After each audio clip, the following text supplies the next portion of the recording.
Buenos días a todos. Quiero comenzar agradeciendo al rector, doctor Marco Antonio eh, Moreno, quien es el rector del Colegio de Tamaulipas. La verdad es que me siento contento de volver a participar con ustedes. Como bien dijo, hace poco estuve por allá, tuve la fortuna y la oportunidad de visitarlos por ahí en el mes de septiembre, a principios de septiembre, y la verdad es que tengo muy buenos recuerdos de este lugar. Bien, por un lado, también quisiera felicitarles por llegar a un feliz término en los cursos de ética orientada al servicio educativo y sobre todo también porque hoy entiendo que les entregan sus constancias, lo cual pues creo que es algo digno de reconocimiento. Bien, quisiera hacer mención de que, bueno, yo considero que estas acciones que ustedes están realizando se podrían enmarcar en un contexto internacional, en donde hay dos elementos fundamentales que voy a reiterar, aunque ustedes supongo que lo conocen. Por un lado es el Día Mundial contra la Corrupción. Naciones Unidas habla de este problema que es grave para la humanidad, no solo es un problema de México, es un problema del mundo, y exhorta e invita a las diferentes naciones, a los gobiernos y a las administraciones públicas, a las universidades, a que realicen iniciativas en torno a qué hacer frente a este fenómeno. Y una de esas iniciativas es precisamente la ética y la educación. Y por otro lado, Naciones Unidas habla de los objetivos de desarrollo sostenible y precisamente el objetivo 16 de estos objetivos señala que las instituciones deben ser eficientes, deben ser eficaces y deben de luchar contra la corrupción. Entonces, a mí me parece que las acciones que están realizando pueden entrar en este contexto, ¿sí? Ahora bien, por la temática que han desarrollado en estos cursos orientadas al servicio educativo, me gustaría, como una humilde aportación de mi parte, compartirles un trabajo, un escrito que yo hice hace algún tiempo, que se llama Ética y Reeducación para la Madurez Ciudadana. No sé si lo alcancen a ver ahí, es este artículo, es este librito. Y bueno, al finalizar, les voy a mandar el archivo, se lo paso a Marco Antonio y pues con la idea de que también se distribuya para todos ustedes, ¿no? Y precisamente en ese cuadernito se habla de esa importancia de la educación vinculada a la ética para lograr algo que es importante, algo que en la antigüedad le llamaban los ciudadanos virtuosos. Y entonces precisamente se vincula este tema de la educación con la ética.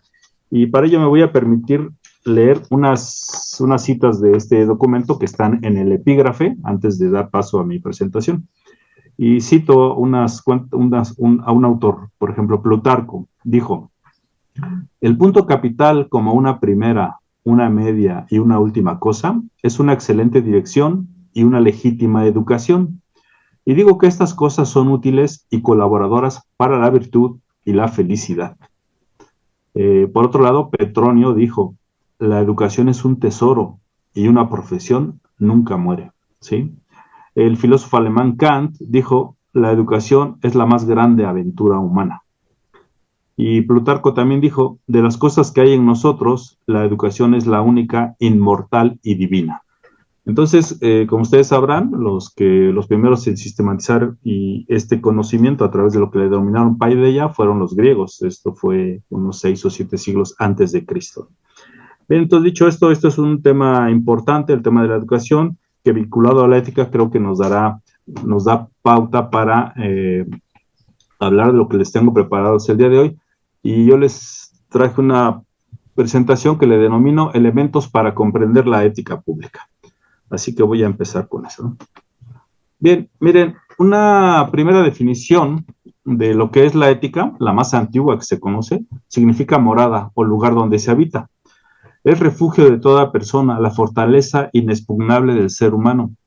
Eso significa que en lo más profundo de la persona, en el individuo, en el interior, por ejemplo, de noche o de madrugada, cuando estamos solos, cuando nadie nos escucha, cuando estamos consigo mismo, con nuestros pensamientos, en lo más profundo del ser, es ese refugio que tiene cada individuo. Y ahí no entra nadie, ¿sí? Eso es algo muy personal. Y cuando y logramos conectarnos con nosotros mismos, entonces estamos ahí ya entrando al mundo o al reino de la ética, ¿sí? Esa es la definición más antigua. porque ahí es un elemento, son momentos de pureza del ser humano donde se conecta consigo mismo, con la parte más íntima de cada uno de nosotros. Bien, otras definiciones ya más sistematizadas, llamémoslo así, es la que señala que la ética es una disciplina del conocimiento que estudia las actitudes, los hábitos, las costumbres y el carácter del ser humano.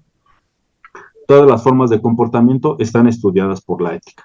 Y la ética tiene algo que es muy bonito, que nos ayuda, que nos ayuda a tener una segunda naturaleza. Es decir, nosotros nacemos como seres humanos, nacemos con un temperamento, ¿sí?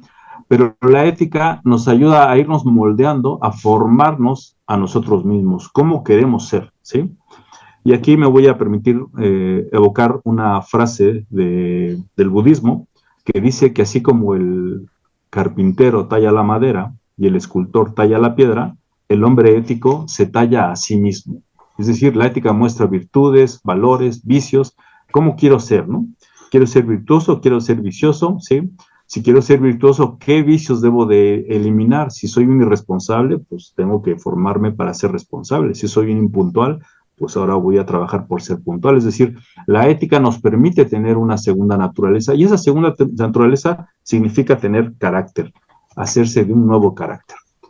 Bien, la ética clasifica las formas de comportamiento humano, como ya les decía, en virtudes y vicios. Cuando realizamos actos positivos o convenientes que benefician a tanto al individuo como a las personas que nos rodean, estamos hablando de virtudes. En sentido contrario, cuando hacemos actos que nos dañan a la persona, pero también dañan a nuestro entorno y a las personas que nos rodean, entonces estamos hablando de vicios.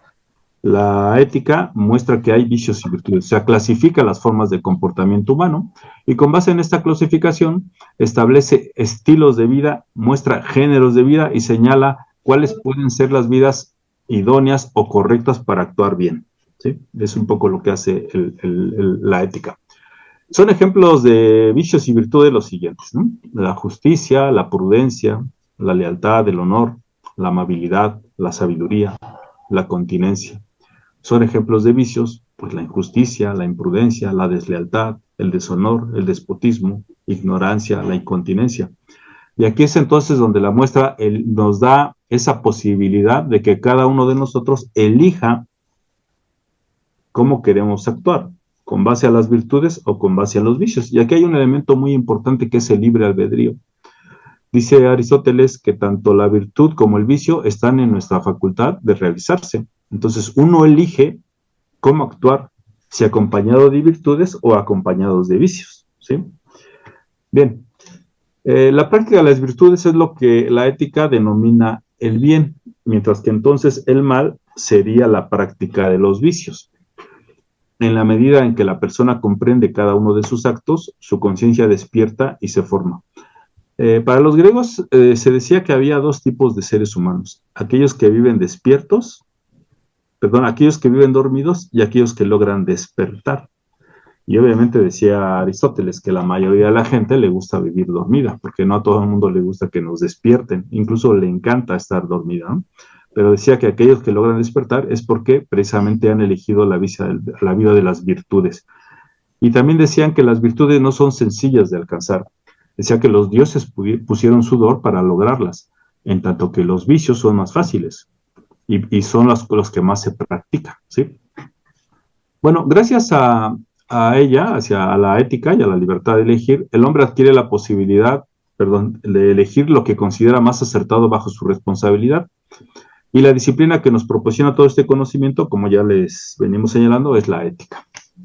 Ahora bien, ¿cuál es el objetivo de la ética en el ser humano? Bueno, pues es lograr que las personas tengan una vida activa.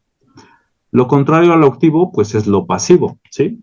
Las pasiones nos mueven al ser humano, a la mayoría de los seres humanos, pero en sentido contrario, la vida activa es cuando las personas deliberan, toman conciencia de cada acto que realizan.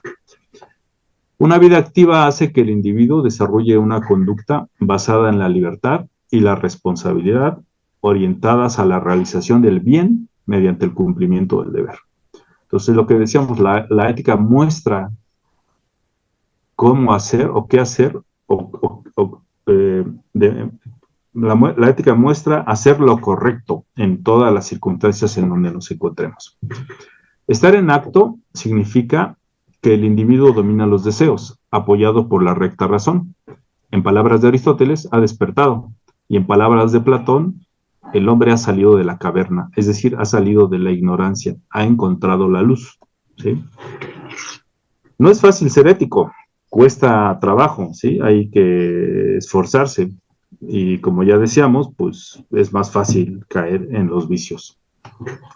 Ahora bien, la ética establece una jerarquía en la vida de las personas. Y aquí me voy a permitir hacer una analogía. Miren, así como la disciplina de la economía establece, de acuerdo al nivel de ingresos de una persona, le da un estatus, ¿no? Ya sea en clase alta, clase media o clase baja. Bueno, la ética hace algo similar. De acuerdo al nivel de valores y virtudes que posea una persona, puede estar en tres niveles, ¿no? En la antigüedad, los tres niveles eran: el más bajo era la vida voluptuosa, en donde el ser humano cae en las pasiones y en los vicios, y vive conforme a los vicios, y le encanta vivir en los vicios. Y luego está un segundo nivel, que es el nivel de la educación, o el nivel de vida político, que también le denominaban así, en donde los seres humanos ya se preocupaban o se preguntaban, reflexionaban y decían, bueno, a ver, ¿qué es la vida? ¿Para qué vivo? ¿Cuál es mi sentido de la vida? ¿Sí? ¿Por qué estoy aquí? ¿Quién soy? ¿Qué significa ser hombre? ¿Qué significa ser mujer? Entonces, en ese segundo nivel, el individuo deja las pasiones, deja la vida voluptuosa y va pasando a un nivel de educación. Y ya en el tercer nivel le llamaban la vida contemplativa, que es aquella donde las personas, los seres humanos, han encontrado o ya habían encontrado las respuestas a sus preguntas. Y entonces llegaban a un nivel en donde, bueno, ya se dedicaban a las virtudes y a los valores. Ahora bien, esa clasificación, que como les digo, viene desde la Grecia clásica, en la época contemporánea hay un filósofo, perdón, un psicólogo estadounidense que se llamó Lawrence Kohlberg, porque acaba de morir hace algunos años, y él establece o retoma esa clasificación y establece los niveles, lo que él denomina niveles de desarrollo moral. Entonces él habla de tres niveles: el nivel preconvencional, el nivel convencional y el nivel postconvencional. Y precisamente en el nivel preconvencional estarían aquellas personas que carecen de ética o que tienen una débil ética, ¿no? Entonces aquí estarían pues personas que mienten, roban, asesinan, estafan, ¿sí? Gente que no ha llegado a un nivel de comprensión como para decir, pues es que estas cosas no se deben hacer.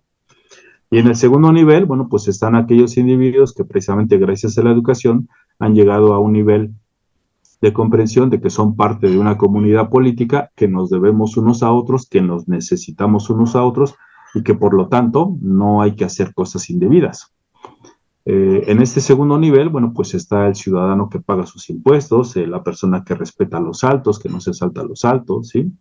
Está aquella persona que se preocupa por la pobreza de los miembros de su comunidad, ¿sí? Que se preocupa por los problemas de su comunidad. Pero ya en el nivel postconvencional están aquellos individuos que hacen de su vida, que hacen de los valores sus principios en la vida y luchan por la humanidad. Es decir, problemas tenemos en nuestro barrio, en nuestra comunidad y en nuestro país, pero hay problemas que son mundiales, ¿sí? Tanto hay pobreza, desempleo, miseria, etcétera, en todo el planeta. Entonces hay gente que ya no solamente se queda en su localidad o en su región, sino que también avanza hacia un compromiso universal o mundial. Entonces, ese es lo que establece los niveles de desarrollo moral. Ahora bien, cuando el campo de estudio de la ética se aplica a la conducta de los servidores públicos, estamos hablando de la ética pública, ¿sí? Entonces, la ética pública es la ética aplicada y puesta en práctica en el ámbito público. Es el estudio de la conducta de los servidores públicos. ¿Cómo se deben comportar los servidores públicos? ¿Qué valores deben poseer los servidores públicos? ¿Dónde se encuentran esos valores? ¿Quién transmite valores a los servidores públicos? ¿Sí? Entonces, en un mundo donde vemos que hay mucha corrupción, que los ciudadanos no creen en sus gobernantes, que hay mucha desconfianza, pues algo está pasando con la ética del servidor público. Entonces, de ahí la importancia de esta temática. Entonces, la ética pública muestra el modo de conocer, de comprender y de interiorizar valores para formar el bien interno o el espíritu de servicio. Es decir, los servidores públicos, aquellos que ocupan cargos públicos, pues deberían de poseer un alma de servidor público. Eso le denominaban antiguamente como bien interno. Y por muchos he sabido que hoy en día muchas gentes que ocupan cargos públicos carecen de ese espíritu público. No llegan para servir, sino para servirse de los recursos de la comunidad. Entonces, algo está pasando, algo se ha perdido esa vocación de servicio, ese espíritu de servicio. Entonces, la ética pública rescata precisamente ese espíritu de servicio. Un servidor público con ética tiene plena conciencia de que su comportamiento se traduce en actos orientados hacia el interés de la ciudadanía. Ahora bien, la ética pública es un campo de conocimiento que viene desde las antiguas civilizaciones, ¿sí? Ya tanto en Oriente, por ejemplo, Confucio, 5 siglos antes de Cristo, él se dedicó a fomentar valores por toda Asia, ¿no? Y en Occidente, por ejemplo, Aristóteles, 4 siglos antes de Cristo, ya también en Occidente fue el primero en sistematizar los conocimientos éticos. Y él nos dice que ya desde su época había preocupación por la formación de aquellas personas que aspiraban a los cargos públicos. Es decir, si queríamos tener gobernantes justos, pues estos no salen de la nada, hay que formarlos, hay que prepararlos. Y también había que apoyarse en ciertos documentos, y uno de ellos son los códigos de gobierno. En esos códigos de gobierno se plasmaban los valores que debían de tener los servidores públicos. Y un elemento fundamental es que había o existían individuos dedicados a la formación de ética de los gobernantes. De hecho, el primer profesor, llamémosle así, pagado por el Estado para formar a futuros gobernantes fue Marco Fabio Quintiliano en la época romana. Ya era un profesor del Estado, ¿no? Y dice, vamos a formar a los gobernantes con ética. Bueno, pues este hombre fue uno de los pioneros en transmitir ética. Ahora bien, si nosotros retomamos estos 3 elementos y decimos que esto viene desde las antiguas civilizaciones, siglos antes de Cristo, y nos trasladamos al presente, había que cuestionarse, ¿quién forma o quién se preocupa por la formación de futuros gobernantes para que estos sean justos y gobiernen con ética? ¿Dónde están o cuántos códigos de gobierno tenemos? ¿Y qué instructores o cuándo están esos especialistas en ética que deben formar a estos servidores públicos? En México, pues ahí no son miles, son incluso millones de servidores públicos. ¿Quién forma estos millones de servidores públicos? Porque si revisamos la historia de México, ya sea desde el pasado o incluso en el presente, pues hay cientos y cientos casos diarios de corrupción, ¿no? Entonces algo nos falta a nuestros servidores públicos. Ahora bien, ¿cuál es la situación de la ética pública en los gobiernos y en las administraciones públicas contemporáneas? Pues yo veo estos 3 adjetivos que aquí pongo, yo veo que hay un descuido, hay una omisión y hay una ignorancia todavía de la ética pública. Ahora bien, yo considero que estos adjetivos que aquí señalo no son fortuitos, sino que hay razones, es decir, que son causas deliberadas. ¿Y por qué son causas deliberadas? Sencillamente porque la ética era el filtro que impedía que aquellos individuos que no estaban aptos y que no tenían un perfil idóneo para el cargo público llegaran al poder. Miren, decía también en la antigüedad, la ciencia reina, la que domina a todas las disciplinas del conocimiento, es la política. Sencillamente porque es la que tiene el poder. Y quien tiene el poder manda. Y todos los demás se subordinan. Ahora bien, pues la gente anhela el poder. Mucha gente anhela el poder. Pero mucha gente no tiene un perfil idóneo. Y entonces hay que saltarse ese obstáculo para llegar al poder. Pero eso es algo muy, muy grave, porque como decía Aristóteles, una persona, y como decíamos hace un momento, una persona que está en un nivel de desarrollo moral bajo, que es un asesino, que es un violador, que no tiene principios, que es un demagogo, que es un mentiroso, cuando llega al poder, pues eso lo va a potenciar. Y entonces dice Aristóteles que una persona con ese perfil, dándole poder, puede hacer bestialidades, puede hacer cosas que no son buenas para la gente. Por eso dice que es importante la ética en el perfil de las personas que ocupan los cargos públicos. Y bueno, para muestra un botón, lo que estamos viendo ahora en la Franja de Gaza. Un tipo bombardea, asesina y no le importa matar a gente. Dice que no son seres humanos, que son animales, ¿no? Entonces, ¿pero por qué lo hace? Porque tiene el poder, tiene la capacidad. Entonces, eso es muy, muy grave. Entonces, por eso es importante que rescatemos el tema de la ética y la educación para nuestros servidores públicos. Ahora bien, ¿cuáles son los retos de la ética pública? Bueno, pues por un lado, conocer los distintos valores, ¿sí? Que el individuo, que el servidor público conozca todos los valores que hay que son inherentes al servidor público. Pero no basta con conocer los valores, hay que comprender el significado de cada uno de estos valores. Es decir, si estamos hablando de la libertad, ¿qué significa la libertad? ¿Qué significa la justicia? ¿Qué es la prudencia? ¿Qué es la sabiduría? ¿Sí? Cada uno de esos valores, porque a veces evocamos conceptos, pero sin saber exactamente de qué estamos hablando. Y luego, después de conocer y comprender los valores, hay que interiorizarlos, es decir, llevarlos al interior de nuestra mente y de nuestro corazón, ¿sí? Hasta que se aniden en lo que decíamos hace un momento y se forje lo que es el bien interno del servidor público. Que se crea, que se vaya forjando esa alma de servidor público. Y una vez que logremos tener esa alma de servidor público, lo que sigue es practicar los valores, porque si poseemos valores y no los practicamos, de nada sirve, ¿sí? ¿Y dónde se practican? Pues en todo momento, en cada acto, ¿sí? Ya sea en el sector público o privado, en donde andemos.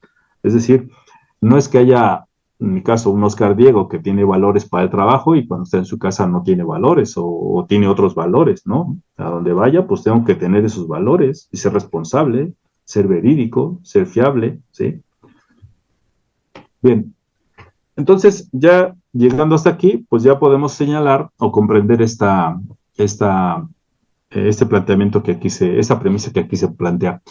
Cuando se fomentan los valores en servidores públicos, estos valores construyen, reconstruyen, fortalecen, motivan, generan integridad y una conducta libre orientada a la realización del bien mediante el cumplimiento del deber. En sentido contrario, cuando los valores se debilitan o se ausentan, los antivalores y las prácticas corruptas aparecen de inmediato. Es decir, si tenemos una especie de balanza y por un lado tenemos corrupción y por otro lado tenemos valores éticos, pues si hay más valores, la corrupción disminuye, pero en sentido contrario, cuando se ausentan los valores o no existen, pues la corrupción es la que permea y es la que tiene el mando, ¿no? Entonces, por eso es importante fortalecer el tema de los valores éticos. Miren, históricamente la ética siempre ha estado vinculada a la política y esto se demuestra en los siguientes objetivos que aquí se plantean. ¿Cuáles son los objetivos de la política? Por un lado, lograr el bien supremo del ser humano. Y ahí tenemos esta categoría, lo bueno, el bien, ¿sí? Otro elemento, formar ciudadanos virtuosos. Aquí hablamos de la virtud. Y esto significa educar a la ciudadanía. Es el camino para la virtud del ciudadano.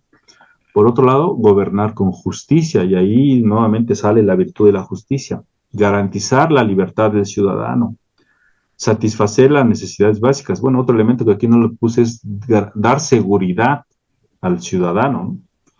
La suma de estos objetivos nos daría la felicidad de la comunidad política. Y aquí habría que preguntarse, bueno, cuando un gobierno cumple con estos objetivos, que están vinculados a la ética, pues se dice que tenemos un buen gobierno. Pero si, en sentido contrario, un gobierno no cumple con estos objetivos, entonces hablaríamos de un mal gobierno. Entonces aquí habría que preguntarse si los mexicanos somos felices, tenemos justicia, tenemos hombres virtuosos, se satisfacen las necesidades básicas y bueno, con base en cada uno de estos objetivos podemos establecer lineamientos para decidir o decir si tenemos un buen gobierno o un mal gobierno. Ahora bien, hay un proceso de integración de valores éticos, ¿no? Y aquí lanzo unas preguntas. ¿Cómo hacer que quienes realizan prácticas corruptas dejen de hacerlo? Es decir, quien está acostumbrado a ser corrupto, ¿por qué va a dejar de ser corrupto? ¿Simplemente por una charla de ética? Pues yo creo que no. Entonces había que preguntarse esto, ¿no? ¿Cómo despertar el interés por la ética ante las ganancias que ofrece la corrupción? ¿Cómo enfrentar la crisis de valores en las sociedades contemporáneas? ¿Cómo lograr la interiorización de valores? Como ya decíamos, no basta con señalar una lista de valores establecidos en un código de gobierno si la gente le vale esos valores, ¿no? Entonces es uno de los retos de la ética. Y lo más importante, cómo lograr la práctica de esos valores en el día a día. Pues he aquí un poco los grandes retos de la ética. Y por eso es importante la educación y la pedagogía para intentar responder a estas preguntas. Decía Ovidio, veo el mal y lo desapruebo, pero hago el mal, ¿sí? Entonces no basta con que la gente conozca valores, sino los interioriza y los practica. Y aquí una cita que me gusta mucho, que es de Aristóteles, que se las comparto. Dice, no se considera buena a una persona con buenas intenciones, sino al que obra bien, al que practica la justicia. No se estudia ética para saber qué es la virtud, sino para ser virtuosos, ¿sí? Ese es un poco el reto de la ética, que los hombres o las personas sean virtuosas. Y bueno, en la cultura de la India se dice que más allá de la conciencia está la supraconciencia. ¿Por qué señalo esto? Porque, bueno, uno puede tener conciencia de que hay cosas buenas y malas, pero uno hace lo malo. Entonces, por eso no solo es llegar a un nivel de conciencia, sino llegar a la supraconciencia. Ahora bien, en el camino de la ética hay un proceso, hay una serie de fases, las cuales aquí se las menciono. En un primer momento, aquellas personas que no saben de ética, primero pues empiezan a reflexionar y a deliberar. Es decir, entrar al tema de la ética nos ayuda a ir despertando, ¿no? Se nos mueve el tapete, como se dice por ahí. Por otro lado, entonces, se adquiere conciencia. Posteriormente, se logra la madurez. Y aquí me voy a permitir compartirles una cita de Max Weber de lo que él entiende por madurez. Él dice, cuando una persona alcanza la madurez, asume una actitud que brota de la profundidad de toda su alma, por lo que actúa conforme a una ética de la responsabilidad, ¿sí? Entonces, cuando el individuo ya logra a ese nivel de madurez, es capaz de discernir entre lo conveniente y lo nocivo, y elige lo correcto, ¿sí? Y si elige lo correcto, entonces adopta o interioriza sus valores y principios y los hace suyos. Y entonces llega a lo que se conoce como la ética de la convicción, es decir, un individuo que ya está en este nivel, no necesitas que le digas, no llegues tarde, no seas irresponsable, no seas mentiroso, ¿sí? Sino que ya ha comprendido que no lo debe de hacer, ¿sí? Una persona con ética no roba, no miente, ¿sí? No traiciona, no estafa, no engaña, ¿sí? No se vende, porque una persona con ética no tiene precio. Para el corrupto, todo ser humano tiene precio, pero porque no sabe que hay gente con ética, y la gente con ética no tiene precio, ¿sí? Y bueno, quienes han llegado ya a este paso, a este nivel, bueno, pues actúan de forma íntegra y responsable en todo momento, ¿sí? Esas ya son las personas que han logrado interiorizar la ética, ¿no?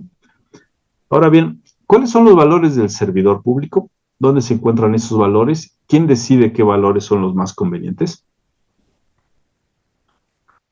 Miren, los valores del servidor público se encuentran en la ética, se encuentran en la axiología y también se encuentran en los códigos de ética, ¿sí? En teoría, los comités de ética deben estar integrados por especialistas en ética, son aquellos que eligen qué valores son más pertinentes para cada institución o para cada región o para cada entidad o para cada localidad, ¿sí?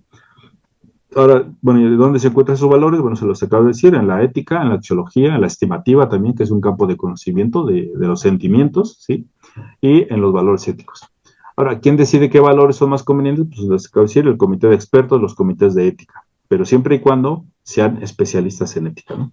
Porque de repente les ha dado por decir, bueno, el comité de ética está integrado por tales personas y suele suceder, no digo que siempre, que hay comités que están integrados por corruptos. Y pues así, así la verdad es que no vamos avanzando o no vamos a avanzar en la cultura ética. Ya para ir cerrando, miren, cuando se interiorizan valores, la recta razón permite tomar decisiones correctas. Y aquí me gustaría simplemente matizar qué significa esto de la recta razón. En la antigüedad discernían o diferenciaban de las personas que razonan. En general, todo ser humano tiene la capacidad de razonamiento, pero no todo el mundo razona de manera adecuada.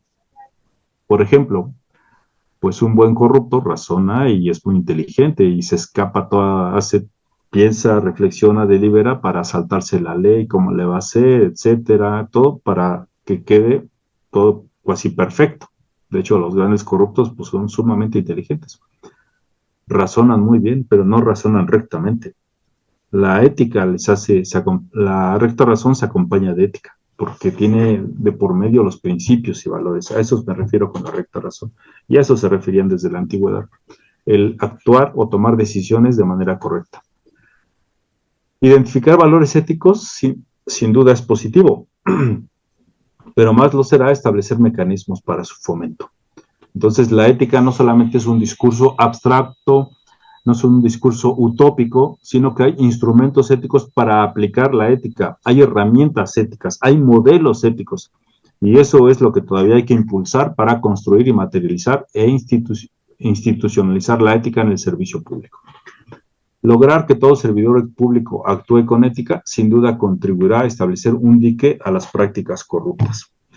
Llevar a cabo lo bueno, lo correcto y lo justo siempre será la resultante de practicar valores éticos.